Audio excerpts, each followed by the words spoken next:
Why does a philosophy created over 2,000 years ago by ancient Greek thinkers still dominate the minds of CEOs, Navy SEALs, tech billionaires, and even influencers today? Why do people facing modern chaos turn to something so ancient? And more importantly, why do some warn that Stoicism, while powerful, can also be dangerous? Let's be clear. Stoicism isn't just a trend. It's not just motivational quotes on Instagram or Marcus Aurelius quotes tattooed on forearms. It's a philosophy with teeth, one that can forge mental strength, emotional control, and inner peace in a world that thrives on distraction and outrage. But like any tool, it depends on who's holding it. And when misunderstood or weaponized, Stoicism can become something cold, isolating, and even harmful. So today, let's unpack the full truth. Why Stoicism is not only the most powerful mindset you can adopt, but why you also need to handle it with care. The core power of Stoicism. Control the inner world, conquer the outer. At its heart, Stoicism teaches one core principle. You cannot control what happens to you, but you can control how you respond. That's it. That's the atomic core of the philosophy, and when truly practiced, it makes you mentally bulletproof. Think about it. The world throws chaos at you daily. Bad bosses, financial stress, health scares, heartbreak. Stoicism doesn't promise to fix these things. It simply tells you, don't react emotionally to things you can't control. Your power lies in mastering your inner world. Emotions? Recognize them, but don't be ruled by them. Fear? Accept it, but don't let it drive you. The ancient Stoics, Epictetus, Seneca, Marcus Aurelius, they didn't preach from ivory towers. They lived brutal lives. Epictetus was born a slave. Seneca was exiled. Marcus Aurelius ruled Rome during plagues, wars, and betrayal. Yet their writings are calm, focused, and grounded. Why? Because Stoicism gave them a framework to stay sane in insane circumstances. And in today's world, full of noise, chaos, fake urgency, and endless comparisons, Stoicism offers clarity. It teaches you to detach from outcomes, focus on effort, and find peace in presence. That's incredibly powerful. Why the elite love Stoicism? It's no coincidence that some of the richest, most successful people in the world openly embrace Stoic principles. Jeff Bezos, Tim Ferriss, Ryan Holiday, Jack Dorsey, they all credit Stoicism with helping them make better decisions under pressure. Why? Because Stoicism removes emotion from decision-making. It teaches people in high-stakes environments to stay level-headed, to endure setbacks, and to think long-term without getting caught in the emotional weeds. When your company is losing billions or you're dealing with global scrutiny, emotional chaos is not an option. Stoicism becomes a kind of armor. The Stoic idea of amor fati, loving your fate, encourages you not just to tolerate what happens, but to embrace it, even pain, even failure. And that's an edge most people don't have. But here's the twist. This edge can also become a weapon. The dangerous side of Stoicism, emotional repression and moral detachment. Here's where it gets dangerous. Misunderstood Stoicism can lead people to repress emotions instead of processing them, to isolate instead of connect, to appear unbothered while quietly suffering. Some even use Stoicism as an excuse to be emotionally unavailable, or worse, cold and indifferent to other people's pain. Stoicism isn't about becoming a robot. It's not about numbing yourself. But that's exactly how some people interpret it. Don't cry. Don't feel. Don't care. That's not Stoicism. That's Stoic mimicry. It looks like strength on the outside, but it rots people from the inside. And then there's the moral detachment. Taken to extremes, Stoicism can become a tool for apathy. If you believe everything outside me is beyond my control, it can become easy to stop caring about injustice, inequality, or suffering. That's not wisdom, it's withdrawal.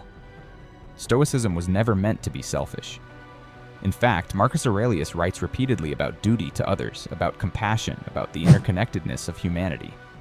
A true Stoic doesn't escape the world, they serve it. But when people cherry-pick Stoic quotes to justify inaction, they drain the philosophy of its soul. The paradox. Stoicism is both empowering and humbling. Here's what makes Stoicism so unique. It's not just empowering, it's also humbling. It teaches you that you are powerful, but you are not the center of the universe. You matter, but not that much. You should strive, but let go of control. You are mortal. You will die. Memento mori, the Stoic reminder of death, isn't meant to scare you. It's meant to wake you up, to make you appreciate the present, to act with urgency, to waste less time on nonsense. In a world obsessed with ego, Stoicism brings you back down to earth. It reminds you that fame fades, money disappears, and even emperors are forgotten. What matters is how you live, how you treat others, how you carry yourself in chaos. This duality, power and humility, is what gives Stoicism its unmatched depth. It builds discipline without arrogance. It gives you strength without cruelty. It helps you rise without losing your grounding. Why Stoicism feels so relevant today. The 21st century is a sensory overload. Every minute, we're bombarded with opinions, bad news, unrealistic lifestyles, and digital noise. People are anxious, overthinking, burned out. That's why Stoicism feels like a lifeline. It gives you rules to live by in a ruleless world. Focus on what you can control. Don't tie your identity to outcomes. Respond, don't react. These ideas feel like oxygen in a world suffocating on comparison and chaos. Social media promotes emotional overreaction. Stoicism says, pause. Modern life tells you that happiness comes from achieving more. Stoicism says, contentment comes from wanting less. Most philosophies either feel too mystical or too academic. Stoicism, it's practical. You can apply it right now, in traffic, in a meeting, in a breakup, in a panic attack.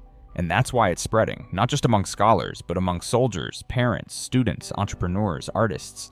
Because it's real and it works. The real test of Stoicism isn't in peace, it's in chaos. It's easy to be stoic when life is good. The real test comes when you're hit with loss, betrayal, illness, failure. That's when Stoicism either collapses or reveals its strength. Seneca wrote some of his most powerful letters while facing death.